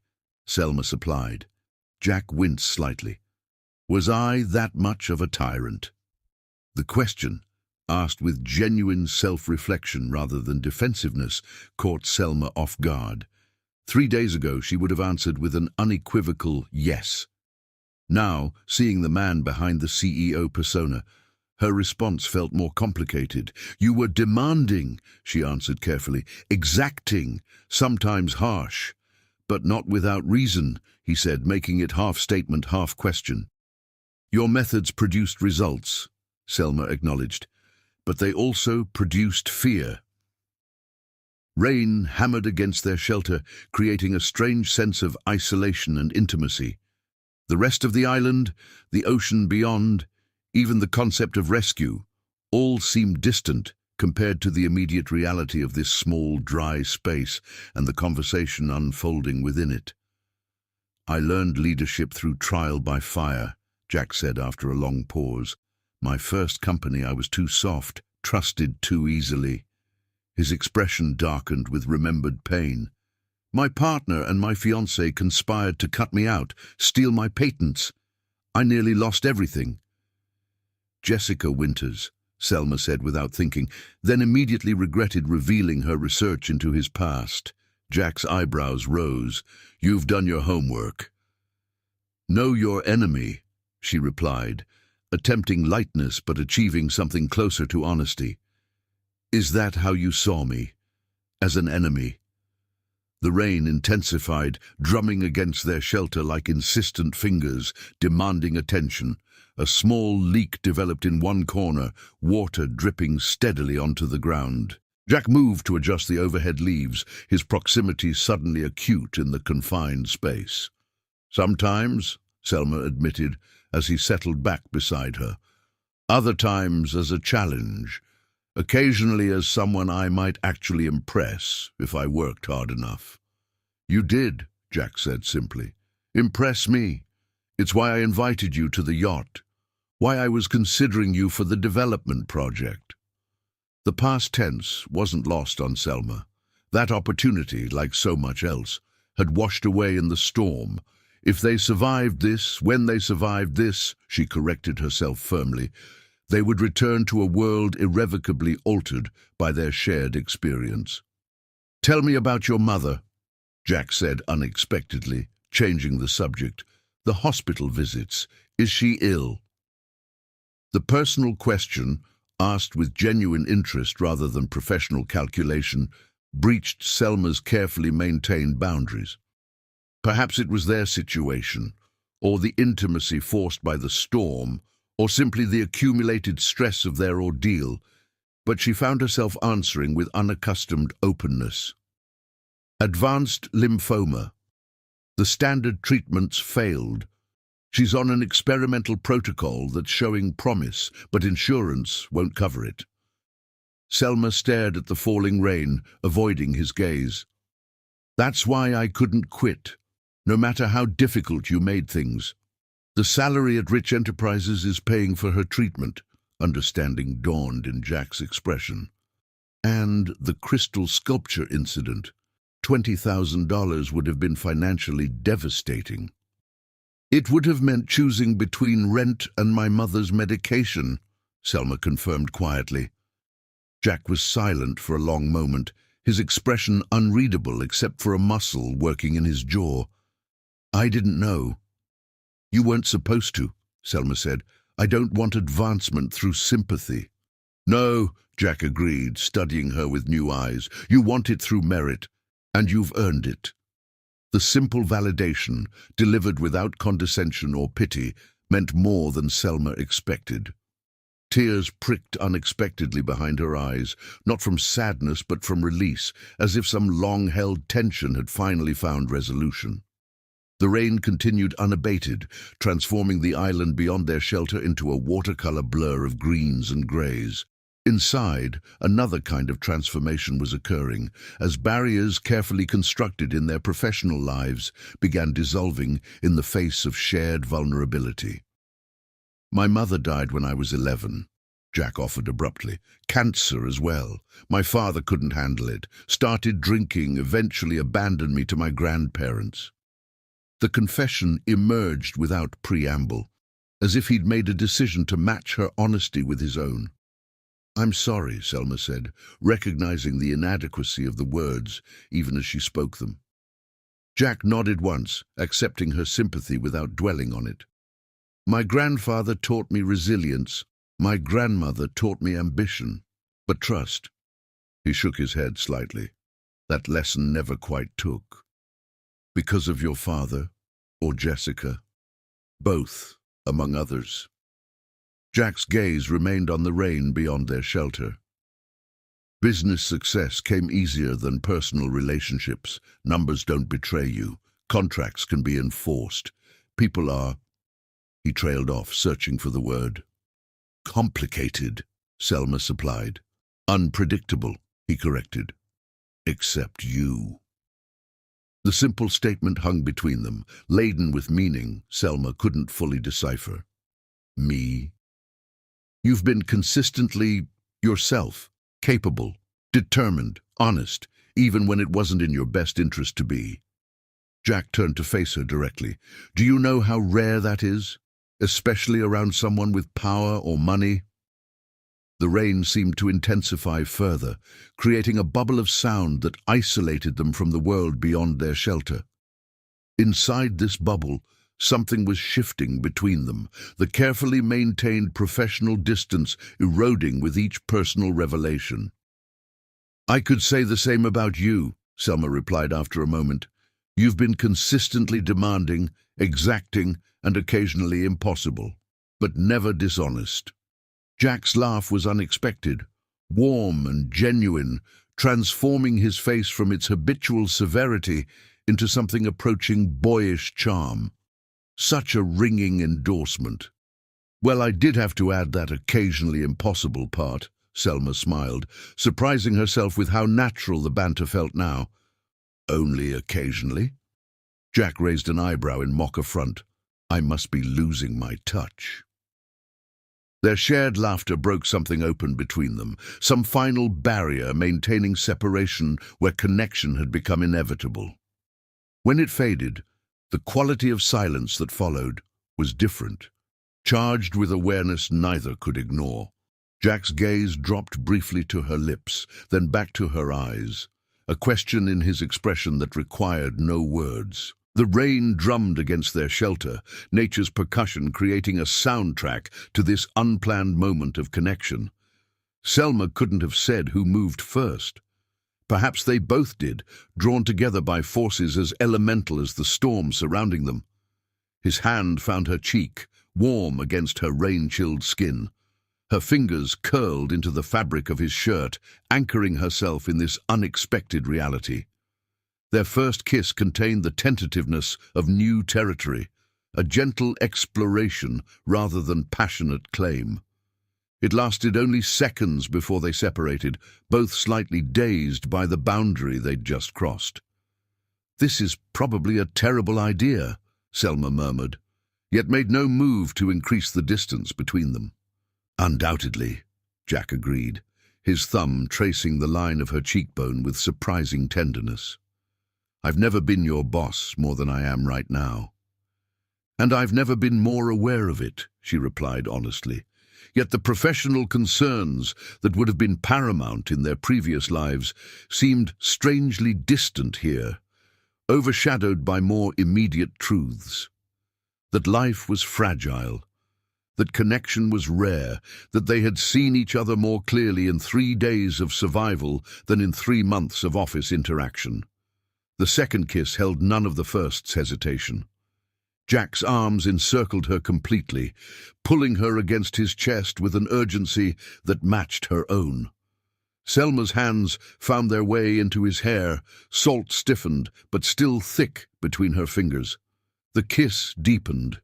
3 days of tension, fear, and unexpected attraction crystallizing into physical connection. Outside, the storm unleashed its full fury, wind driving rain horizontally through the jungle and across the beach. Inside their fragile shelter, a different kind of storm was breaking, one that had been building since that first shared look of relief when they realized they'd both survived the capsizing. Clothing designed for corporate propriety, already damaged by saltwater and jungle exploration, surrendered easily to impatient hands. Skin met skin, warm despite the cooling air, alive with sensation, heightened by days of heightened awareness and nights of necessary but restrained proximity. "Selma," Jack breathed her name against her throat. The sound of it transformed from professional address to intimate invocation. She answered with a touch that erased titles, hierarchies, and histories, a touch that recognized only the present moment and the man within it. Whatever consequences awaited in the outside world belonged to that world, not to this island reality where survival had stripped away everything but their essential selves. The rain continued its steady percussion as they discovered each other with increasing urgency. In their small shelter, isolated from civilization and its constraints, Jack and Selma surrendered to connection more honest than any they'd known in their carefully controlled previous lives. Corporate titles and office dynamics dissolved completely, replaced by the most primitive and powerful human truth, that in our most vulnerable moments, connection becomes not luxury, but necessity. Two people who had maintained careful professional distance now found in each other an anchor against isolation and fear, a reminder of life's persistence in the face of potential loss. As the storm gradually subsided outside, something new had been created within, a bond neither had anticipated, but which now seemed as inevitable as the tide returning to shore. Whatever came next, rescue or continued isolation, they would face it not as CEO and employee, but as partners who had seen each other at their most vulnerable and found strength rather than weakness in that revelation. The walls had not merely crumbled, they had been washed away entirely, leaving only the foundation for something neither could yet name, but both now recognized as essential. Chapter 8. Venom's Kiss. Their fifth day on the island dawned with tentative sunlight filtering through lingering clouds. The storm had passed, leaving behind puddles of fresh water and a renewed vibrancy to the tropical vegetation. It also left Jack and Selma with a transformed relationship neither was quite ready to discuss. "We should collect more firewood," Jack suggested, as they shared breakfast of freshly gathered fruits. "Yesterday's rain would have soaked our signal fire." Selma nodded, grateful for the focus on practical matters. "I'll check the eastern beach. There's usually driftwood after a storm." "I'll handle the western side," Jack countered, testing his injured leg with obvious satisfaction at its improvement. "We'll cover more ground separately." The business-like division of labor provided comfortable familiarity after the previous day's intimacy. They parted with lingering glances, but no acknowledgement of what had transpired between them. Jack worked methodically, gathering suitable wood and arranging it in bundles for easier transport. The physical labor felt good after days of restricted movement due to his injury. Each piece of driftwood represented progress, control, concepts he'd feared lost in the chaos of their shipwreck. He was deep in the edge of the jungle, lifting a fallen branch, when pain exploded through his calf, sharp, immediate, and accompanied by a sinister rattling sound. The snake, camouflaged against the foliage, had struck without warning, its fangs penetrating his leg before retreating into the underbrush with fluid speed. "Damn it!" Jack stumbled backward, falling heavily as his leg immediately began to burn. He recognized the danger instantly, the distinctive diamond pattern, the warning rattle. Not native to these islands, likely transported inadvertently on cargo ships, but unmistakably venomous. Survival training from his grandfather kicked in through the pain. Stay calm, control breathing, limit movement to slow venom spread. "Selma," his voice sounded distant to his own ears, inadequate against the vastness of the island. She was too far away, gathering wood on the opposite shore. Jack fumbled for his belt, transforming it into a makeshift tourniquet above the bite. The pain intensified, radiating outward as the venom entered his bloodstream. His vision blurred at the edges, shock or the venom's first effects, he couldn't tell which. Time became disjointed. He found himself on his back, staring at the canopy above, unsure if minutes or hours had passed. His leg felt simultaneously burning hot and disturbingly numb. Sweat drenched his body despite the moderate temperature. "Jack!" Selma's voice penetrated his fog. He tried to respond, but produced only a hoarse whisper. "Jack!" Suddenly she was kneeling beside him, horror transforming her features as she took in his condition. "What happened?" "Snake," he managed, gesturing weakly toward his leg, where angry red puncture marks stood out against rapidly swelling flesh. "Venomous." Selma's expression shifted from fear to focused determination. Without hesitation, she examined the wound, her hands gentle but sure. "How long ago?" "Not sure. Maybe 20 minutes. Speaking required mounting effort. She nodded once. Decision made. "I need to extract as much venom as possible." Before Jack could respond, Selma had pulled out her pocket knife, sterilizing the blade in the flame of a hastily lit twig.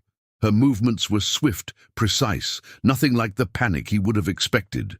"This will hurt," she warned, then made a small, careful X incision over each fang mark. Pain lanced through the fog in his brain, momentarily sharpening his awareness. He watched, detached, as Selma lowered her mouth to the wound and began to suck out the venom, spitting repeatedly to the side. "Where did you learn this?" he asked weakly. "Grandfather," she replied between extractions. "Philippines has many venomous snakes.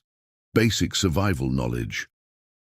Jack felt a surge of gratitude for this woman whose practical education now stood between him and death. How ironic that his Harvard MBA and business acumen meant nothing here, while her supposedly inferior background might save his life. After several minutes of methodical extraction, Selma sat back, wiping her mouth. "That's all I can do directly. Now we need counteragents." Despite his deteriorating condition, Jack registered surprise. Anti-venom. Natural alternatives. Selma was already scanning the surrounding vegetation. Some local plants can help slow venom spread and reduce symptoms until your body can process it. She disappeared briefly, returning with an assortment of leaves and roots. With practiced efficiency, she crushed them between flat stones, creating a paste that she applied directly to his wound before binding it with strips torn from her own shirt. "Drink this," she ordered, holding a crude cup fashioned from a shell to his lips. The liquid inside was bitter, earthy. "What is it?" he asked, grimacing at the taste. "Better you don't know until after you've finished it," she replied with unexpected lightness. "Trust me, trust." Such a simple word, yet one that had eluded Jack for most of his adult life. Now, it wasn't optional, it was survival. He drank the concoction without further question. The day dissolved into fragments of awareness for Jack. Fever claimed him, bringing alternating chills and burning heat. Selma's face appeared and disappeared above him, sometimes clear, sometimes wavering like a mirage. She spoke continuously, her voice an anchor to consciousness when darkness threatened to pull him under. She had somehow transported him back to their shelter, though he had no memory of the journey. Cool compresses appeared on his forehead. More bitter drinks were pressed to his lips. The wound was cleaned repeatedly, fresh poultices applied with gentle hands. During one moment of clarity, he found Selma beside him, exhaustion evident in the shadows beneath her eyes. "You haven't slept," he observed. "Can't risk it," she replied simply. "The first 24 hours are critical with venom." The implications of her vigilance struck him with unexpected force. She was sacrificing her own well-being entirely for his survival, not as an employee following orders, but as someone who genuinely cared whether he lived or died. "Why?" he asked, the single word encompassing a larger question about her dedication. Selma's eyes met his, something vulnerable and fierce in her gaze. "Because you would do the same for me." The simple certainty of her statement humbled him. Would he have shown the same unwavering commitment 3 days ago when she was merely his assistant? He wasn't sure, but now, after all they'd shared, he knew she was right. He would fight just as relentlessly for her life as she was fighting for his. Night fell, bringing increased pain as his body battled the venom. Selma remained constant, a quiet presence monitoring his pulse, his temperature, his breathing. When delirium took him, painting nightmarish visions behind his eyelids, her voice called him back. When fever-induced confessions spilled from his lips, regrets, fears, losses he'd never acknowledged, she listened without judgment. "Don't leave me," he murmured during one particularly dark moment when death seemed to hover at the edges of his awareness. "I'm right here," Selma assured him, her fingers entwined with his. "I'm not going anywhere." Somewhere in the longest hours of the night, as pain and fever reached their peak, Jack's defenses crumbled completely. Words he'd never spoken to another person emerged in broken whispers. "I'm afraid," he admitted, the confession of vulnerability more difficult than facing the venom itself. "I know," Selma acknowledged, her palm cool against his cheek. but you're not alone." Those 4 words penetrated deeper than any business triumph, any acquisition, any accolade he'd ever received. Not alone. For a man who had built walls around himself since childhood, who had equated isolation with strength and connection with weakness, the simple assurance offered something he hadn't realized he needed. Dawn arrived with subtle mercy. Jack's fever broke as first light touched the eastern sky, his body trembling with the release of tension. Selma, still awake despite 24 hours without rest, registered the change immediately, her shoulders sagging with relief as she checked his pulse once more. "The worst is over," she confirmed, exhaustion evident in every line of her body. Jack reached for her hand, marveling at its strength despite its delicacy. This woman who had faced his professional tyranny without breaking, who had navigated survival on a deserted island with practical wisdom, who had now literally sucked poison from his veins. She had become something he'd never allowed himself to need, a partner, an equal, someone who saw him at his weakest and remained anyway. "Thank you," he said simply, the words entirely inadequate for what she had done. Selma's smile held the softness of profound fatigue, but genuine warmth. "Just returning the favor. You saved me from drowning when the boat capsized." "Not exactly equivalent," Jack pointed out. "Survival isn't a balance sheet, Mr. Rich," she replied with gentle mockery of his business mindset. "It's not about equivalent exchange." As Selma finally allowed herself to collapse beside him in exhausted sleep, Jack watched her face relax into vulnerability. The traditional power dynamic between them had been completely inverted. She had become the protector, he the protected. Yet somehow, the reversal felt right, a correction of an artificial hierarchy that had never reflected their true capabilities. The venom's physical effects would take days to fully dissipate, but its impact on Jack's carefully constructed self-image was already permanent. Near death, he had been stripped of pretense, position, and power. What remained was simply a man, flawed, mortal, and capable of a depth of feeling he'd denied for decades. As morning light filled their shelter, Jack made a silent promise to himself and the sleeping woman beside him. If they survived this island, when they survived, things would be different. The walls he'd built after Jessica's betrayal, after his father's abandonment, after each subsequent disappointment, would not be reconstructed, at least not between himself and Selma. The venom had nearly taken his life, but in doing so, it had given him something far more valuable. The recognition that true strength lay not in isolation, but in the courage to need another person, to be vulnerable, to trust. He rested his hand gently on Selma's shoulder as she slept, this woman who had seen him at his absolute worst and chosen to stay. Whatever came next in their island ordeal, they would face it as genuine partners, equals in the most fundamental sense of the word. Chapter 9. Revelation recovery came slowly for Jack. 2 days after the snakebite, he could sit upright without dizziness.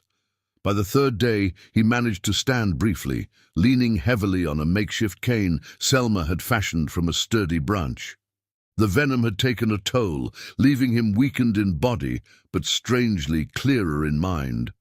Selma maintained their camp during his convalescence, her efficiency both impressive and humbling.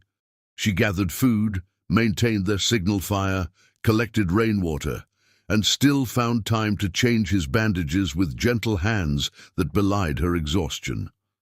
"You need to rest," Jack insisted as she returned from the beach with fresh shellfish. "You've been running yourself ragged. Says the man who once made me rewrite the Singapore proposal 3 times overnight," she countered with a smile that took the sting from her words. Jack winced at the reminder. "I was an absolute tyrant, wasn't I?" "The terror of the 87th floor," Selma agreed, settling beside him at their small cooking fire. "Junior executives used to take the stairs to avoid sharing an elevator with you." "Effective time management," he deadpanned, then grew serious. "Why did you stay?" "Even before your mother's treatment became a factor, You could have found another position. Selma considered the question as she arranged shellfish on heated stones. Initially, professional pride. I don't quit challenges. She glanced at him. Later, because I saw something most others missed. Which was that behind your impossible standards was a genuine vision. You weren't demanding excellence for ego. You actually believed in creating something meaningful. She poked at the fire with a stick. It's rare, that kind of authentic mission. Most executives just chase quarterly numbers. Her assessment struck him with unexpected force. She had seen through his methods to his motivations, recognizing what drove him when most saw only the demanding exterior. I never explained that to anyone, he admitted. You didn't need to. It was evident in which failures made you angry versus which ones made you disappointed. Selma looked up, meeting his gaze directly. Mistakes from laziness infuriated you. Failures from genuine effort trying to achieve something exceptional, those just made you determined to find a better way. Jack stared at her, this woman who had been taking his measure long before he'd begun taking hers. You saw all that from the receiving end of my tirades? I am observant, she said simply. It's how I've survived, professionally and otherwise. The evening deepened around them, stars emerging in a tableau so different from the Manhattan skyline that had framed their previous relationship. Here, stripped of corporate trappings, they were having the most honest conversation of their acquaintance. Tell me about your father, Selma said unexpectedly. In your fever, you mentioned him several times. Jack tensed, old defenses rising automatically, then consciously set them aside. After what they'd shared, after she had literally saved his life, withholding felt not just pointless, but wrong. He was brilliant, a research scientist with more patents than social skills. Jack poked at the fire, watching sparks rise toward the stars. When my mother died, something in him broke. He turned to alcohol, then eventually abandoned me with my grandparents. Last I heard, he was homeless somewhere in Boston, refusing help. I'm sorry, Selma said quietly. It was a formative lesson in trust, Jack continued, the words coming easier than he'd expected. People leave, even those who are supposed to stay no matter what. And Jessica reinforced that lesson, Selma observed. Jack nodded. I thought I'd found someone who understood ambition without sacrificing integrity. Instead, she was stealing intellectual property the entire time, feeding it to competitors. His jaw tightened at the memory. The betrayal cost me millions, but more importantly, it confirmed what my father's abandonment had taught me. That trust is dangerous, Selma finished for him. Precisely, Jack glanced at her. Until now. The simple acknowledgement hung between them, its significance unmistakable. Selma's eyes reflected the firelight as she absorbed his words. My turn, I suppose, she said after a moment. My father didn't abandon us dramatically like yours. It was more gradual. A new family, new children, less and less time for his first mistake, as I once overheard him call me. Jack fought a surge of anger on her behalf. His loss. Selma shrugged, the casual gesture belying old pain. My mother became everything. Parent, friend, cheerleader, tough critic when needed. When she got sick, her voice faltered slightly. The idea of losing her is unthinkable. She won't, Jack said with surprising firmness. When we get back, I'll make sure she has access to the best treatment available. Jack, you don't need to. I know I don't need to, he interrupted. I want to, and not from guilt or obligation. His hand found hers in the firelight, the contact sending warmth up his arm that had nothing to do with proximity to flames. The woman who had once been simply Ms. Hayden had become essential to him in ways he was only beginning to understand. It's strange, Selma said softly, how tragedy strips everything down to what matters. A week ago, I was worried about quarterly reports and office politics. Now I'm just grateful for clean water and your continued breathing." Jack laughed, the sound still unfamiliar but increasingly natural. "Perspective is a powerful thing. So is almost dying," she added dryly. Their eyes met across the fire, shared humor deepening into something more profound. The attraction between them, tempered by Jack's recovery but never diminished, resurged with quiet intensity. "If we're rescued tomorrow," he asked, "what happens to this?" He gestured between them, unable to find adequate words for what had developed. Selma's expression turned thoughtful. "That depends on whether Jack Rich, CEO, is the same man as Jack Rich, island survivor." The question cut to the heart of his own uncertainty. Would the demanding, isolated executive re-emerge once they returned to civilization? Or had these days fundamentally altered something within him? "I don't think he can be," Jack answered honestly. "Some transformations can't be undone." "Like nearly dying from snake venom?" Selma suggested with a small smile. "Like realizing the woman who saved me from that venom is someone I never want to lose," he countered quietly. The directness of his statement surprised them both. Corporate Jack would have wrapped such vulnerability in layers of qualifications and strategic ambiguity. Island Jack had neither the energy nor desire for such games. Selma's hand tightened around his. "When we're rescued," she said deliberately, choosing when over if with pointed optimism, "we'll figure it out together. Together." The word contained promise and challenge in equal measure. For a man who had steered his life's course in solitary determination, the concept of genuine partnership represented territory as uncharted as this island had been. "I'd like that," he said simply. As night deepened around their small camp, Jack felt a curious sense of peace, despite their precarious circumstances. The snake's venom had nearly killed his body, but had somehow healed something in his spirit. The walls he'd built around himself lay in ruins, as thoroughly demolished as their capsized boat. What remained was a foundation for something new, something he never could have imagined in his corner office with its spectacular but isolating view. Whether rescue came tomorrow or weeks from now, Jack understood with sudden clarity that he had already been saved in the ways that mattered most. The revelation wasn't dramatic or announced with fanfare. It simply existed, as natural and necessary as the air they breathed. Selma Hayden had become essential to him, not for what she could do, but for who she was. And for the first time in decades, Jack Rich was no longer afraid of needing someone else. Chapter 10. Smoke Signals.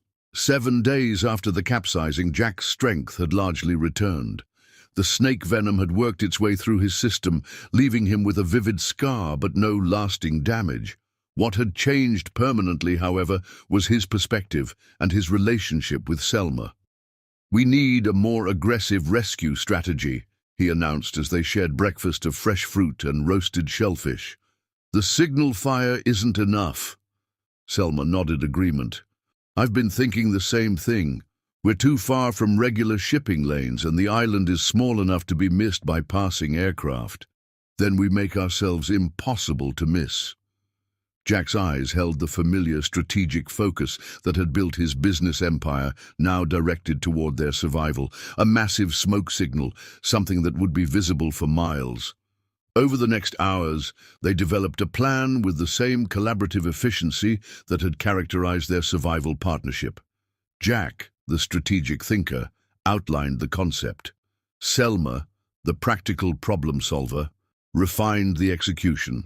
They would create 3 separate signal fires on the highest point of the island, spaced to form a triangle visible from any direction. The first would burn continuously with dry wood for a bright flame. The second would contain green vegetation for maximum smoke. The third would remain unlit until they spotted a vessel or aircraft, then be ignited as an attention-grabbing beacon. "We'll need to gather twice as much wood as we think necessary," Selma pointed out as they began collecting materials, and establish a rotation for monitoring the fires. Jack appreciated her thoroughness without comment, still adjusting to their altered dynamic. In the corporate world, he would have issued directives with minimal input. Here, their collaboration flowed naturally, each contributing strengths without concern for authority or credit.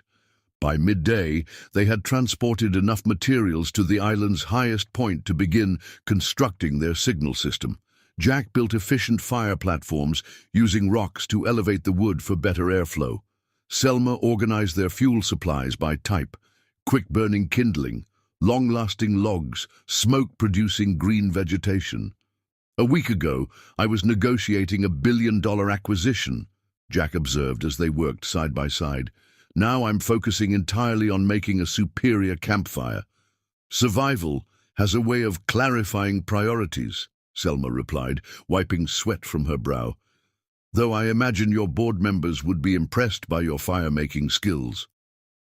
"Lawrence would appreciate the irony," Jack agreed with a smile.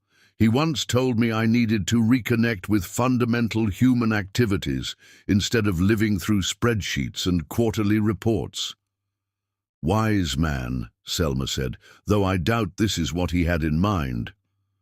As afternoon waned, they had completed 2 of the 3 signal fires. Jack lit the first, adjusting the wood until it produced a strong, steady flame visible from far offshore. The second remained ready with its green foliage for emergency smoke signals. Standing beside their creation, Jack felt a surprising sense of accomplishment, different from closing a major deal, but no less satisfying. They had created something from nothing, using only their minds and hands. The primal achievement resonated at a level his corporate triumphs never had. "We make a good team," he said quietly, watching the flame rise against the darkening sky. Selma's hand found his, the gesture now comfortable and familiar. "We always did. You just couldn't see it from behind your desk." He acknowledged the truth with a nod. "I'm seeing a lot of things differently now." Their walk back to camp was interrupted by a sudden shout from Selma. She pointed toward the horizon, where the faintest outline of a ship appeared against the setting sun. "Is that—" Jack began, shading his eyes. "A ship," Selma confirmed, already turning back toward their signal fires. "We need to light the emergency beacon now." They sprinted back up the hill, Jack ignoring the residual weakness in his leg as adrenaline flooded his system. At the summit, Selma quickly added extra green vegetation to their smoking fire, while Jack lit the third beacon with trembling hands. Flames leapt skyward as the carefully prepared tinder caught immediately. Thick white smoke billowed from the second fire, creating a visual signal impossible to miss. "We need something reflective," Jack said urgently, searching their limited supplies. His gaze fell on his disassembled watch, the metal back panel catching the sunlight. This might work. He positioned the polished surface to catch and reflect sunlight toward the distant vessel, creating intermittent flashes that might catch the attention of a watchful crew.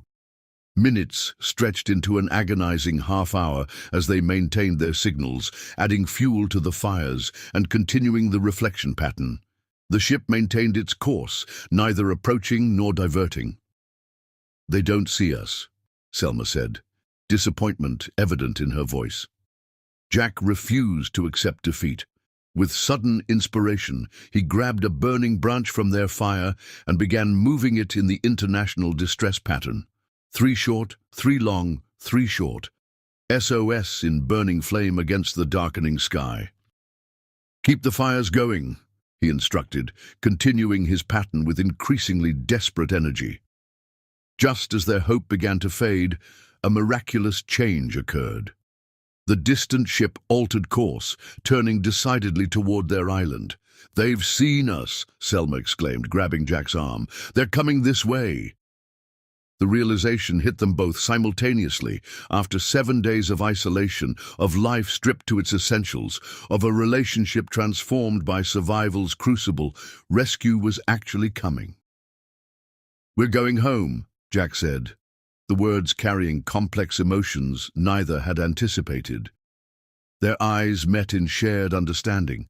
Home meant medical care, comfort, civilization, but also challenges to the connection they'd formed here.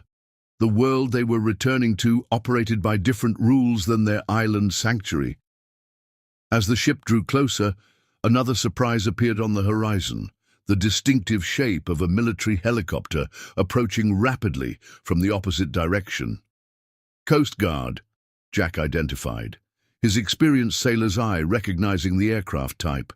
They must have coordinated with the ship. Within 30 minutes, their small island was the center of a full rescue operation. The helicopter touched down in a cleared area near the beach, its rotor wash bending palm trees and scattering their carefully collected supplies. 4 uniformed personnel emerged, moving with the efficient purpose of trained rescuers. The lead officer approached them, his expression registering shock as he recognized Jack. "Mr. Rich," he confirmed incredulously. "Jack Rich of Rich Enterprises." Jack nodded, suddenly conscious of his ragged appearance and weak old beard. "And this is Selma Hayden. We've been stranded since our boat capsized in the storm 7 days ago." The officer immediately radioed this information to his team. "Sir, your disappearance has been headline news all week. There's been a multinational search effort coordinated by your company." Jack glanced at Selma with a raised eyebrow. Lawrence must have pulled every string available. "You're both incredibly lucky," the officer continued. "This island wasn't in our primary search grid. We diverted based on a last-minute calculation of possible drift patterns from a Coast Guard oceanographer. As the reality of rescue settled over them, Jack found himself reluctant to leave their small camp, the shelter they'd built together, the fire ring where they'd shared revelations, the beach where they'd washed ashore as mere survivors, and would depart as something far more complex. The rescue team worked quickly, conducting basic medical assessments and preparing them for transport.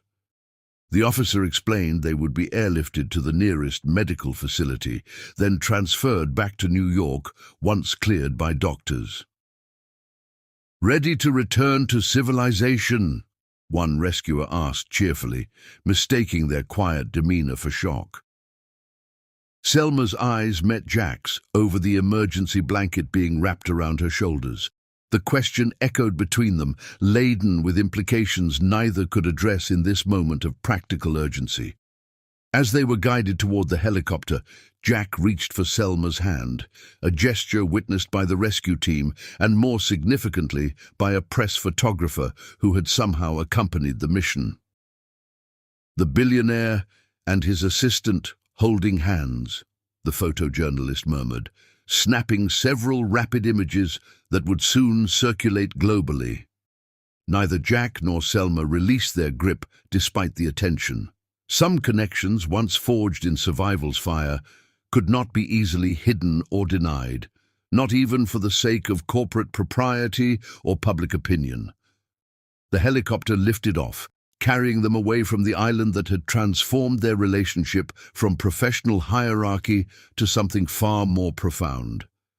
Below, their signal fires continued to burn, no longer necessary for rescue, but standing as monuments to what they had accomplished together. As the island receded into the distance, becoming a small green speck in the vast blue ocean, Jack leaned close to Selma's ear so she could hear him above the rotor's thunder. "This isn't ending," he promised, his fingers tightening around hers. "It's just changing location." Her answering smile contained equal parts hope and determination, the same qualities that had carried her through his professional demands and their island ordeal. "I'm holding you to that, Mr. Rich," she replied, the formal address now transformed into private affection. As the helicopter banked toward the distant lights of civilization, news of their miraculous survival was already spreading across global networks. Jack Rich, Billionaire CEO, and his assistant had been found alive after 7 days, presumed lost at sea. What the headlines couldn't capture was the more significant discovery they had made on that small island. that sometimes losing everything is the only way to find what truly matters. Chapter 11. New Reality. The photograph of Jack Rich and Selma Hayden holding hands during their rescue appeared on every major news outlet within hours.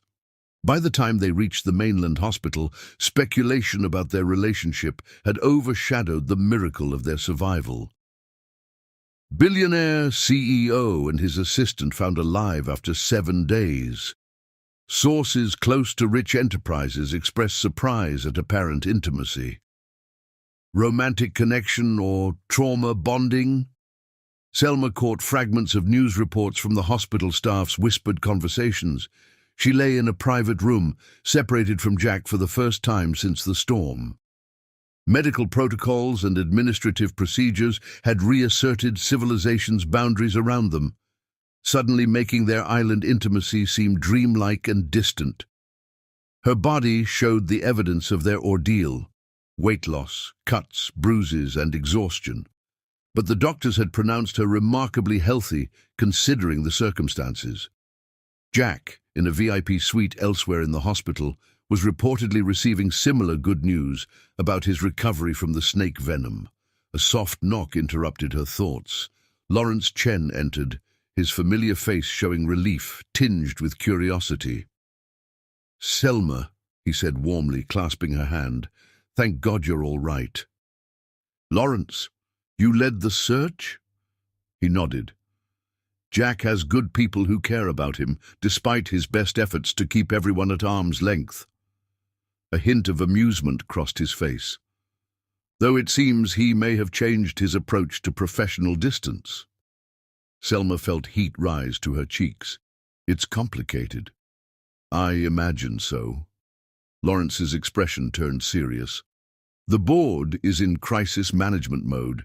That photo of you two, it's creating questions about professional boundaries, potential favoritism. HR is having kittens."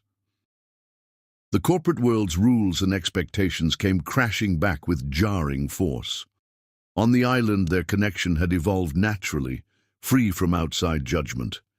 Here it would be scrutinized, questioned, and potentially weaponized by those with competing agendas. "Where's Jack now?" she asked, avoiding the implicit question. "Meeting with his executive team." Lawrence checked his watch. "He insisted on immediate resumption of duties against medical advice. Some things haven't changed, but some things had." Selma knew a different Jack now. One who had shown vulnerability, admitted fear, expressed genuine care.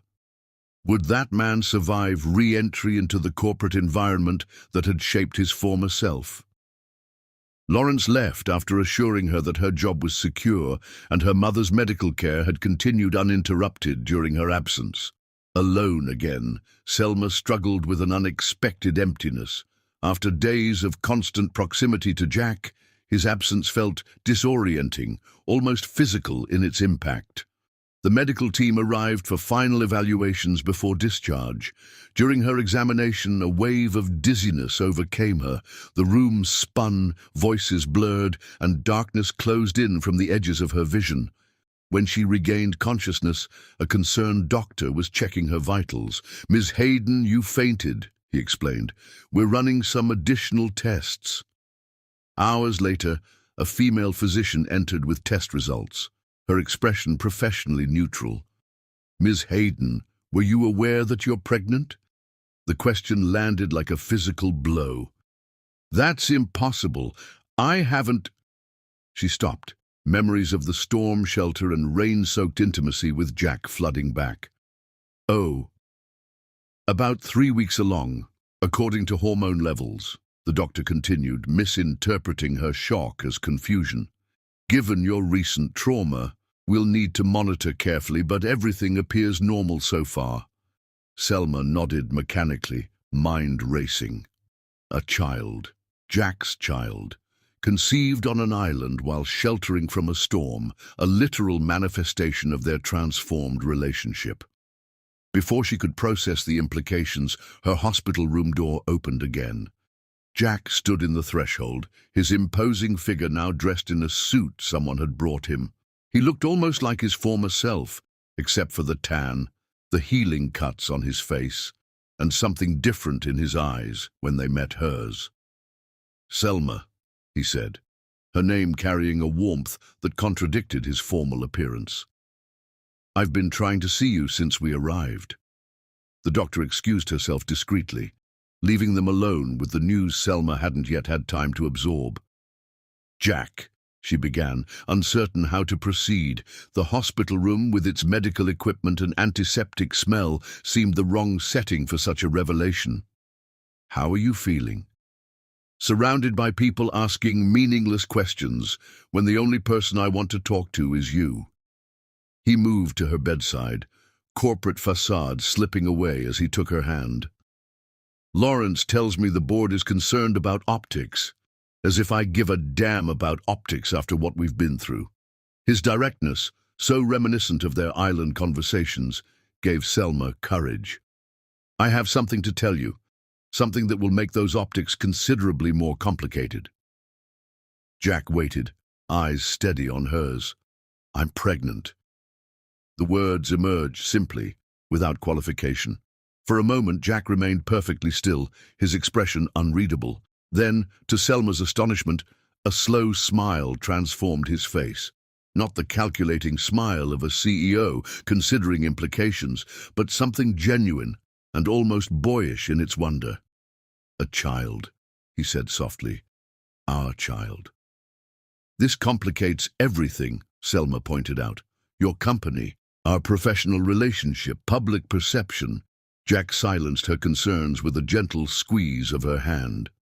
"The island taught me what actually matters, Selma. Corporate politics, public opinion, traditional hierarchies, none of it means anything compared to what we found together." "And what exactly did we find?" she asked, needing clarity in this new reality where hospital rooms and pregnancy tests replaced signal fires and shelter building. "Each other," Jack answered simply. "The real versions, not the professional masks. I'm not willing to lose that now that we're back." "What are you saying?" "I'm saying that I love you." The declaration emerged without hesitation or qualification, another transformation from the man who had once calculated every word for maximum strategic effect. "And I'm saying that I want to build a life with you and our child, regardless of what the board or the business world or anyone else thinks about it." The monitor beside Selma's bed registered her accelerated heartbeat. "People will say I trapped you, that I planned this somehow. Let them." Jack's voice hardened with familiar determination. "Anyone who knows me understands I can't be manipulated or trapped. I make my own decisions." His expression softened again. "And I'm deciding to choose happiness over appearance, love over corporate protocol." He leaned forward, pressing his forehead gently against hers. 7 days on that island taught me more about what I want from life than 35 years in boardrooms. I'm not going back to being that man, Selma, not even for rich enterprises." As his lips met hers, Selma let herself believe in this new reality, one where island revelations might actually survive re-entry into the world they'd left behind. The path ahead would be complicated, subject to public scrutiny and corporate politics, but they would navigate it together, just as they had the challenges of survival. Outside her hospital room, reporters gathered, executives conferred, and speculation mounted about the nature of their relationship. Inside, something simpler and more profound was taking shape. A family, formed in the crucible of shared struggle and genuine connection. Jack pulled back slightly, his hand moving to rest gently over her still flat stomach. "A gift from the island," he murmured, wonder evident in his voice. "Are you sure about this?" Selma asked, one last doubt surfacing. "Your life was perfectly ordered before all this." "Perfectly empty," Jack corrected. "I had everything and nothing." His smile returned, decisive and clear. Now I have something worth actually having. As they sat together in the sterile hospital room, the outside world continued its frantic speculation about their future. But Jack and Selma had already glimpsed that future on a small island far from civilization's complications, a future built on truth rather than appearances, on partnership rather than hierarchy, on love rather than ambition. It was a future neither had imagined possible 7 days earlier, yet now seemed the only one worth pursuing. Chapter 12. Fortune's Turn. 6 months later, the grand ballroom of the rich tower fell silent as Jack approached the podium. The assembled press corps, investors and executives leaned forward expectantly. Rumors had circulated for weeks about a major announcement, with speculation ranging from a company sale to a dramatic restructuring. Jack surveyed the audience, his gaze calm and direct. The man who stood before them looked different from the CEO they'd known before his island ordeal, still commanding, but with an authenticity that had replaced his former cold precision. "Thank you for coming," he began. "For years, Rich Enterprises has been defined by acquisition, expansion, and market dominance. Today, I'm announcing a significant change in direction." A ripple of tension moved through the crowd. In the front row, Lawrence Chen smiled knowingly, while board members shifted uneasily in their seats. "6 months ago, I nearly died, twice. First in a storm that should have claimed my life, then from a venomous snake on an island where survival wasn't guaranteed." Jack's voice remained steady, but emotion colored his words. "What I discovered in those 7 days has changed everything about how I view success, leadership, and legacy." He paused, his eyes finding Selma at the side of the stage. She stood in a simple yet elegant maternity dress, her pregnancy now prominently visible. The sight of her centered him, as it had every day since their return. Rich Enterprises will now dedicate 30% of its resources to humanitarian initiatives, focusing on medical research, environmental conservation, and sustainable development. He allowed a moment for the gasps and murmurs to subside. "The remaining operations will continue under new leadership.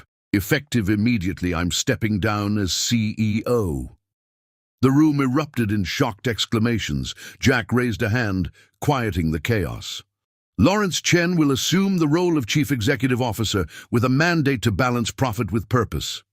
Jack nodded toward his longtime CFO. "I will remain as chairman of the board, but my daily focus will shift to our new philanthropic division and—" He extended his hand toward Selma, who joined him at the podium. "To my family," he finished, taking her hand. "Many of you have speculated about my relationship with Selma Hayden. Today, I'm making it clear. This remarkable woman saved my life, challenged my worldview, and showed me what actually matters." To face her directly. "You once said that the terror of the 87th floor made junior executives take the stairs," he said, drawing surprised laughter from those who recognized the reference. "Now I'm asking you to take an elevator, straight to the penthouse, as my wife." From his pocket he produced a simple yet elegant ring. The proposal, though planned as part of the press conference, contained genuine emotion that no corporate strategy could have scripted. "Yes," Selma answered, her voice carrying clearly through the silent room. As Jack slipped the ring onto her finger, the assembled press erupted in camera flashes and questions. The business announcement had been overshadowed by something far more compelling: the transformation of Jack Rich from isolated billionaire to a man who had discovered that his greatest fortune wasn't kept in bank accounts. Later, as they stood on the rooftop garden of the Rich Tower, Manhattan spread before them like a glittering carpet, Jack placed his hand gently on Selma's rounded abdomen. "When I built this tower, I thought it was my legacy," he said quietly. "I was wrong." Selma covered his hand with hers. "Sometimes we have to lose everything to find what we're actually looking for." Jack smiled, thinking of a small island far from this urban landscape, where a storm and 7 days of survival had given him the only wealth that truly mattered. "Fortune's funny that way," he agreed. "It turns when you least expect it." The baby kicked beneath their joined hands, a small life created in crisis, now growing in peace, the perfect embodiment of how catastrophe had transformed into the greatest blessing either could have imagined. Two people who had once been defined by corporate hierarchy now stood as equals, partners in the truest sense. Their story, from shipwreck to boardroom, from survival to love, would become legendary in business circles and beyond. But for Jack and Selma, standing quietly above the city as sunset painted the sky in colors reminiscent of their island sunsets, the most important part of their story wasn't the dramatic rescue or the public transformation of rich enterprises. It was the private recognition that sometimes being truly lost is the only way to be found. The end